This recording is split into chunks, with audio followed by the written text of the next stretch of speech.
ഏലായതാ നമ്മളെ ഉദയനേട്ടന്റെ തീയത്തിയാ. ഇത്രയും കാലം ഏടെ ഒളിപ്പിച്ചു വെച്ചാ നായീന് ഇപ്പൻ ഇത്രയും നല്ല ഒന്നിനെ ഏടന്ന് കിട്ടിയിടോ?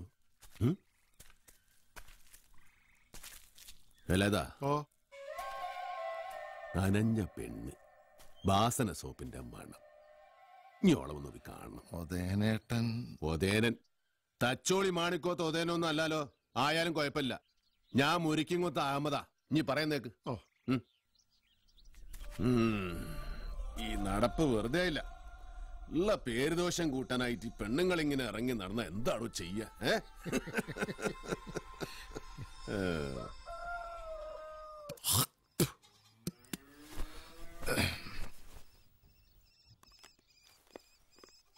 ഉദയനട്ടാ, നിങ്ങളോടൊന്ന് അവിടം വരെ ചെല്ലാൻ പറഞ്ഞു ആചാരി. ഞാനിപ്പോ അടുത്ത് കൂലിയുമായി ഇങ്ങോട്ട് പോന്നേലുള്ളൂ. അതെന്താണ് മൂപ്പരുടെ സ്വഭാവം നിങ്ങൾക്ക് അറിയാലോ. കാണണം എന്ന് പറഞ്ഞാൽ അപ്പൊ തന്നെ കാണണം. നീ ഇവിടെ കുത്തിരി.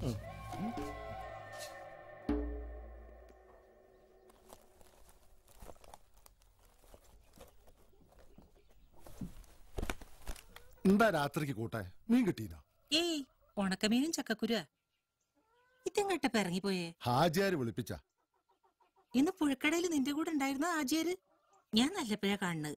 മൂപ്പരിങ്ങളി എന്നോട് ചോദിച്ച് എന്ത് ഇത്രയും നല്ലൊരു പെണ്ണിനെ ഉദയനേട്ടൻ ഏടുന്ന് കിട്ടിയെന്ന്. കേക്കണ്ട എന്റെ തീയൻ, അടിച്ചോടിക്കും തന്നെ. ഞാൻ പറഞ്ഞ സത്യ. ഒരു ദിവസം നിങ്ങളെ ശരിക്കൊന്ന് കാണണല്ലോ എന്നും പറഞ്ഞ ആചാര്യ. ഓടെ അവിടുന്ന് എന്തിനാ എന്നെ കാണുന്നത്? നിങ്ങളെന്താ ചീരടുത്തി ഒന്നും അറിയാത്ത പോലെ. നോക്ക് വേല, ഇതാ ഹാജിയരെ കഥയൊക്കെ ഞാനും കുറെ കേട്ടിട്ടുണ്ട്. ഞാൻ അമ്മാതിരി പെണ്ണല്ലാന്ന് പോയി പറ നിന്റെ ഹാജിയരോട്. ചീരടുത്തിയെ മൂപ്പരെ പണക്ക് നമുക്ക് നല്ലതല്ല കേട്ടോ. ഈ പാർക്കുന്ന പോരി, ഈ മണ്ണു, കൊല്ലം മുഴുവനും പണി, ഇതെല്ലാം ആചാരെ കൊണ്ടുണ്ടായതല്ലേ. അതിന് ഞാൻ അയാൾക്ക് കടന്നു കൊടുക്കണോ? ഇന്ന് ചോദിച്ച മൂപ്പർ കഴിഞ്ഞ വേണ്ട. നാളെ വരാൻ പറ പെറുക്കിയോട്. സ്വന്തം അനിയനെ പോലെ എന്റെ തീയനിഞ്ഞ് അത് പറയുന്നു. ഞാൻ എന്താ ചെയ്യേണ്ടത്? ഇന്നോട് ഇക്കാര്യം ഇവിടെ വന്ന് പറയാൻ പറഞ്ഞു. അതിന് നിങ്ങൾ പറഞ്ഞ മറുപടി എന്തായാലും എനിക്ക് മൂപ്പരെ മോത്തി പറയാനുള്ള ധൈര്യം ഇല്ല. ഞാൻ പറയടാ, അതല്ലേ നാളെ വരാൻ പറഞ്ഞു. ഞാൻ പോവാ. ആചാര്യ ആളെ പറങ്കാവൻ തോട്ടത്തിൽ വരും. നിങ്ങൾ അങ്ങോട്ട് വാ. വിളിച്ചിട്ട് വന്നില്ലാന്നുള്ള പിണക്കം വേണ്ട. എന്നിട്ട് എന്താ വെച്ചാ നേരിട്ട് അങ്ങോട്ട് പറഞ്ഞോളി. കടിച്ചു കീറി തിന്നൊന്നുമില്ലല്ലോ മൂപ്പര്. വേലായുധാ,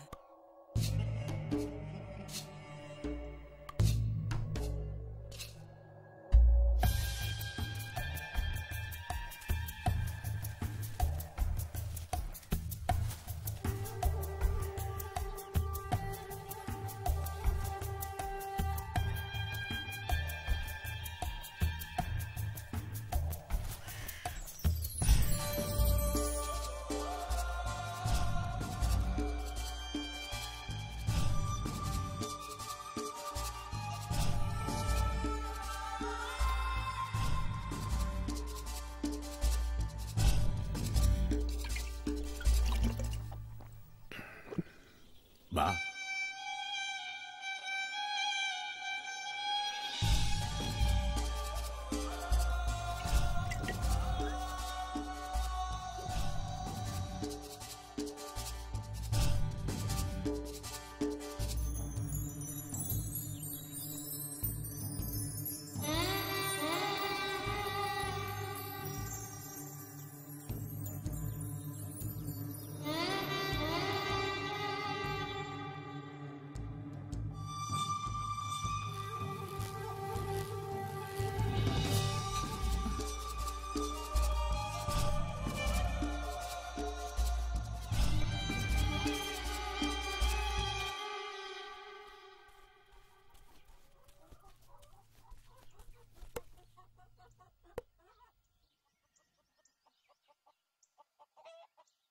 ഈ ആട് കുറ്റിയിളക്കി പോയിന്ന് തോന്നുന്നു.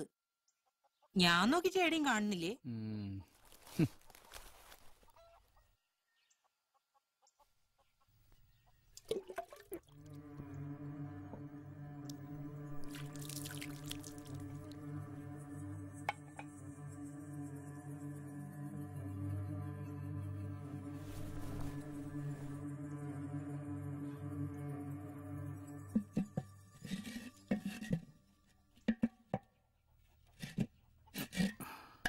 എന്താ വാറ്റ് തുടങ്ങാൻ പോവാ നിങ്ങള്? ആചാര്യ പറഞ്ഞ കേൾക്കാണ്ടിരിക്കാൻ പറ്റില്ലല്ലോ.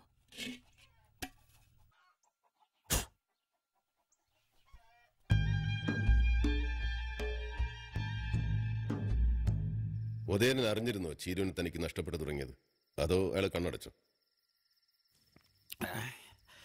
അറിഞ്ഞാലും എതിർക്കാനുള്ള ശക്തി ഉണ്ടാവുമോ പാവത്തിന്? കീഴ്ജാതിക്കാര് പെൺകുട്ടികളുടെ രക്ഷിതാക്കന്മാരായാലും ഭർത്താക്കന്മാരായാലും പലതും കണ്ടില്ലാന്നും കേട്ടില്ലാന്നും നടിക്കണം. ഇല്ലെങ്കിൽ ആചാര കാലും മാറത്ത് വീഴും.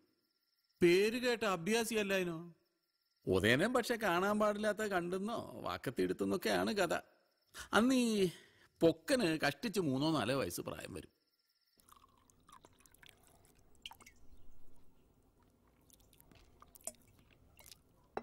എന്താടി നല്ലപ്പം കാണുമല്ലോ നോക്കുന്നത്? ഒന്നുമില്ലേ, ഈ തിന്നുന്നതും കുടിക്കുന്നതൊക്കെ വേർത്ത് പോവാൻ നിന്റെ തടി കുറെ നയിക്കണല്ലോ എന്ന് ആലോചിച്ചതാ.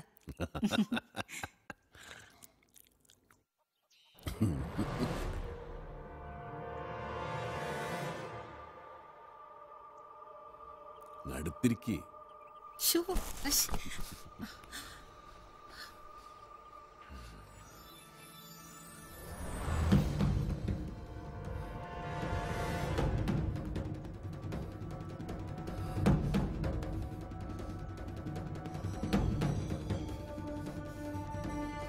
ആചാര്യൻ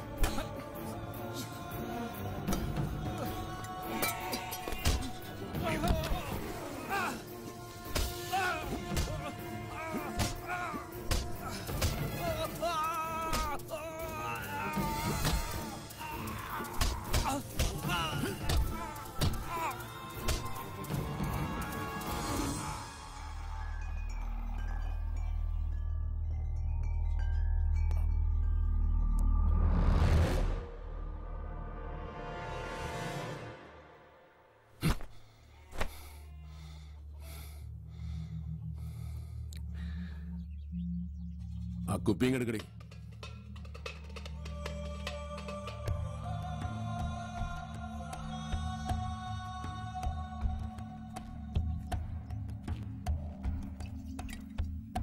കരിങ്കണ്ണി വീണ് കഞ്ഞി കൂടിയിട്ട് ചത്തുവെന്ന് പറഞ്ഞേക്ക് ഇടവലത്തുള്ളവരോട്.